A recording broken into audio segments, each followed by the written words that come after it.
Gareth Southgate starts small on £1.5 million bonus trail. Gareth Southgate has earned a bonus of only £50,000 for steering England into the last 16 of the World Cup.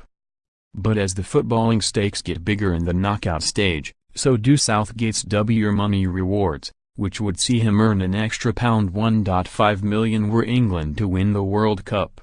That seemed unlikely when Southgate took the impossible job on a full-time basis in November 2016 with a basic annual salary of around £2.5 million plus a bonus scheme for World Cup progress, including £250,000 for qualifying. Reaching the quarter-finals would bring him a further £100,000, the semi-finals £200,000, the final £400,000 and then £800,000 for the ultimate victory plus a surefire knighthood. This may have seemed pie in the sky when the England team arrived in Russia 2 weeks ago. But their impressive start and the way the tournament has opened up makes anything possible now. Some FA board members wanted Southgate, as an unproven manager at senior international level, to have a break clause in his contract after the World Cup.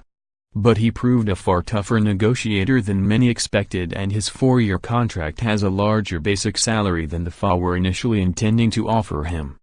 Disgraced and delusional former FIFA president Sepp Blatter has been strutting around Moscow during his World Cup visit as a guest of the Russian organizers, insisting that he is, rather like undefeated heavyweight boxer Tyson Fury, still the main man, as he has never been beaten in a FIFA election. Sky Sports News at least acknowledged their freelance presenter Adam Leventhal's criticisms of ITV Sport pundit Patrice Evra on Twitter, in which he said, "Germany aren't going home but Patrice Evra is, every cloud." Followed by a thumbs up emoji. Compare that with the BBC, who continue to turn a blind eye to lead presenter Gary Lineker posting unnecessarily obscene comments about the World Cup on Twitter. The 14.1 million peak viewing figure for the BBC's England v Panama game was disappointing after the 18.3 meters who watched the first match against Tunisia. But they can point to a massive 82.9% share of the terrestrial audience and the weather being hot, which is often trotted out as an excuse for lower than expected TV ratings. Manchester United manager Jose Mourinho and his commercial advisors have succeeded in his ambition to get the most money for the least work at the World Cup.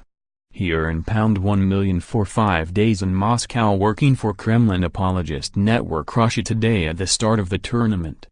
He also did 30-second, pre-recorded forecasts of all the group games before the competition started, in which he could only speak in the broadest of terms about games taking place weeks later.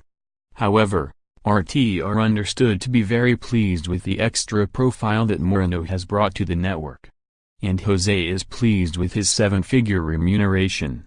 Many more England fans than the 4,000 already in Russia are expected to travel to Kaliningrad for the match against Belgium on Thursday, crossing the Polish border having flown to Gdansk. But even if they have the right credentials, they may find it difficult to get into Russia en masse if the Border Patrol believe they are a security risk. And some of those intending to come to the final group game are, according to England fans already here, the ones most likely to cause trouble.